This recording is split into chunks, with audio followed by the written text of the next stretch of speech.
Verá Brasil, tudo bem com vocês? Eu espero que esteja tudo muito ótimo. Eu tô super animada pra gente falar dessa série e os outros. Eu sei que já tem muita gente falando sobre essa série, mas eu queria dar minha contribuição, os meus centavos. Então essa aqui é a oportunidade da gente conversar um pouquinho mais sobre essa série e também pra convencer quem não assistiu ainda de assistir. Então esse vídeo vai ter uma parte sem spoilers e outra parte possivelmente com spoilers, mas eu aviso quando isso for acontecer. E antes de mais nada, eu também quero recomendar pra vocês que já assistiram a série, estão super viciados e querem continuar conversando sobre o tema, de vocês escutarem um podcast que a Globoplay lançou. Tem a apresentação da Gabriela Prioli e tem a participação em todos os episódios dos criadores da série, tanto do roteirista, que é o Lucas Paraíso, quanto da Luísa Lima, que é a diretora artística. Todos os episódios têm convidados, tem atores, outros profissionais da área das artes ou não, para debater as temáticas que suscitam todos esses episódios e essa temporada maravilhosa. E também vocês já devem estar sabendo que já foi avisado que vai ter uma segunda temporada. A história foi inspirada, a princípio, né, o roteiro, numa peça de teatro francesa chamada O Deus da Carnificina, que depois ela foi adaptada inclusive para o cinema com a direção do Polanski. E inclusive eu vou falar para vocês todas as referências citadas pelos autores, que foram ferramentas importantes para os atores construírem os seus personagens e para a direção ser construída da forma que foi construída. Essa história se passa num condomínio,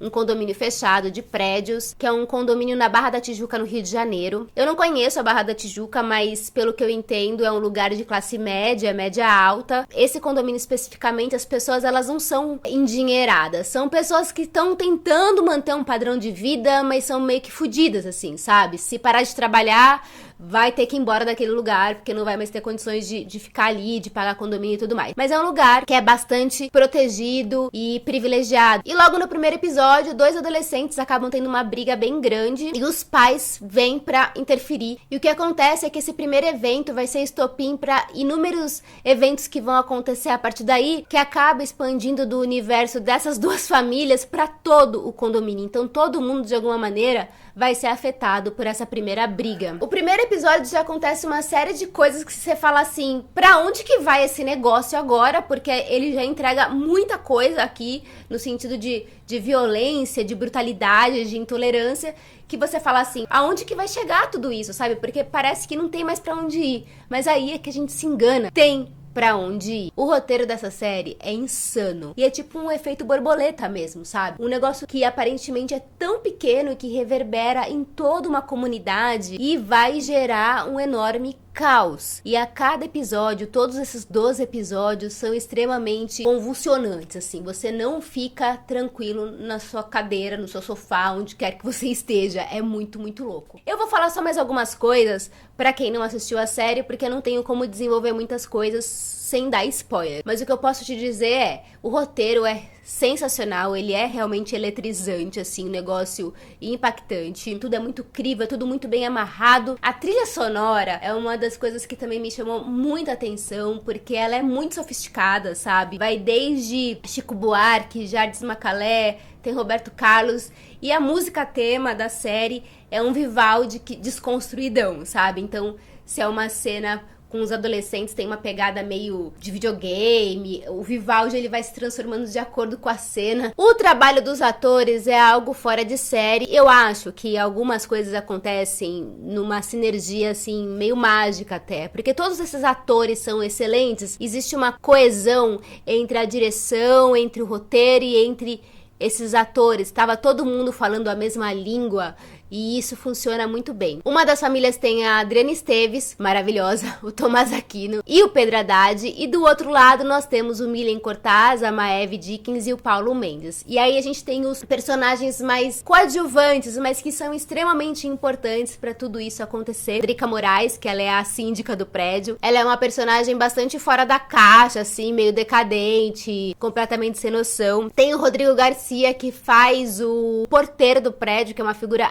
absolutamente essencial para as fofocas que vão rolar nesse condomínio. E também tem o Eduardo Stablish, que a gente descobre que ele é um ex-policial e que vai ser bastante importante na trama e em todos os estopins que vão acontecer ao longo dos episódios. Para você que não assistiu a série ainda, vai aqui as referências que eu escutei nas entrevistas com os criadores dessa série, né, tanto da direção artística quanto do roteiro, que foram inspirações para esse elenco construir esses personagens e pra gente ter essa história da maneira que ela aconteceu, filmada. Então, as referências são Parasita, Relatos Selvagens, que é um filme argentino. Teve também de referência que ela citou O Deus da Carnificina. Tem também o filme Beleza Americana. Um outro filme que foi citado pela Luísa foi o Shiva Baby, que é um filme que é sensacional, e esse filme veio como referência de interpretação e de estado emocional, assim como uma outra referência que veio para esses atores foi uma interpretação mais Almodóvar, né? Quando falar Almodóvar é que tem essa coisa do melodrama bastante carregado, e isso acontece em vários momentos dessa série. E uma última referência que eu me lembro da Luísa ter falado foi um filme chamado Desamor, que ele concorreu até ao Oscar de filme internacional uns 2, 3 anos atrás. Eu não sei se é um filme sueco, não me lembro de onde que é, vou colocar aqui retificando na tela, que é um filme bastante triste, que vai falar do desaparecimento de um garoto, e é uma atmosfera bastante pesada. Em alguns momentos a gente tem uma interpretação que é mais expressionista, em alguns momentos é mais melodramático, e em muitos momentos tem uma pegada da forma como é filmada essa série que vai até por uma coisa mais do terror, o que é muito interessante. E eu quero dizer que eu achei a direção da Luísa uma das coisas mais sensíveis que eu vi nos últimos tempos, porque ao mesmo tempo que ela escancara o absurdo que é essa briga toda desse condomínio, ao mesmo tempo ela consegue trazer momentos de extremo amor e momentos que são de pura poesia. Ela opta por não escancarar graficamente a violência na tela. Ela opta por enquadramentos em que você não vê você vê a ação acontecendo, mas você não vê na tela. Ela inclusive fala no podcast que ela faz uma opção de colocar uma câmera que não deixe os corpos tão vulneráveis a essas violências que eles vão sofrer, sabe? Ela até citou um filme que eu assisti chamado Holy Spider, que vai falar de um estuprador de mulheres, e nesse filme, por exemplo, as mulheres que são estupradas ao longo da história, a gente vê toda a cena acontecendo, nada é sugestionado. E na série Os Outros, embora seja muito violenta, muita violência que acontece, ela é mais sugerida, né? A gente até tem a impressão de que viu a cena, mas ela tá ali num enquadramento que não deixam os corpos tão expostos. E aí eu queria partir para uma segunda parte agora, falando com quem já assistiu a série. O Lucas, ele coloca o objeto da arma como um personagem da série, né? Essa arma que a Cibele compra lá no primeiro episódio, né, do Sérgio, ela vai percorrer praticamente todos os episódios, na verdade, ser o estopim de várias coisas que vão acontecendo. Existe uma mensagem aí, de alguma forma,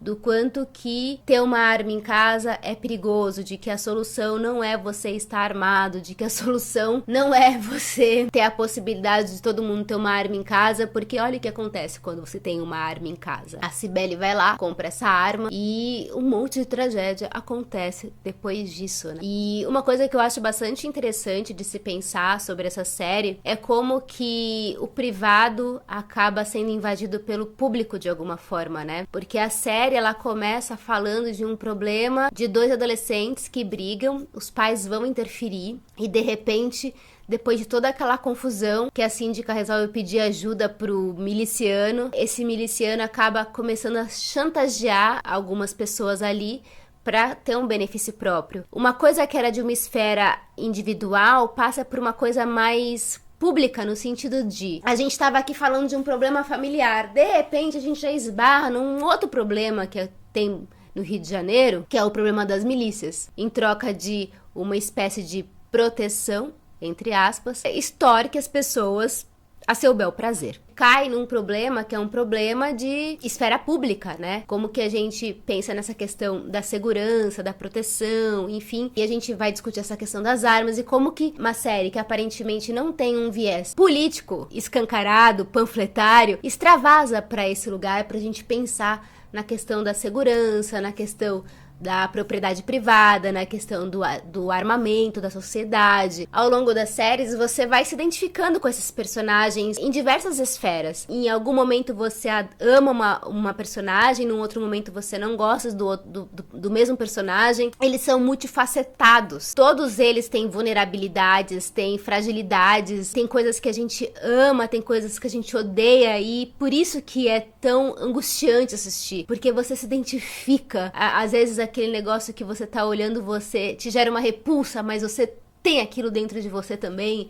Então os personagens, eles são muito complexos e você não consegue dizer esse aqui é o bom, esse aqui é o mal, esse aqui tem razão, esse aqui não tem razão. Quem que tem razão? Ninguém tem razão, na real. Eu acho que é pra gente pensar, assistindo essa série, o quanto que a gente precisa de verdade de mais diálogo, sabe? De mais conversa e de olhar pro outro e ter a capacidade de realmente tentar compreendê-lo. Todo mundo tem as suas coisinhas, todo mundo tem as suas questões, as suas crenças, os seus desejos. Como que a gente, enquanto sociedade, tá cada vez mais incapaz de lidar com as diferenças das outras pessoas? Que qualquer coisa que afete o seu espaço privado, o seu apartamentozinho, o seu condomínio, você não aceita e você vai ser capaz até, inclusive, de matar porque aquela pessoa atravessou a sua calçada. Uma outra coisa que também vale pensar é o quanto que os pais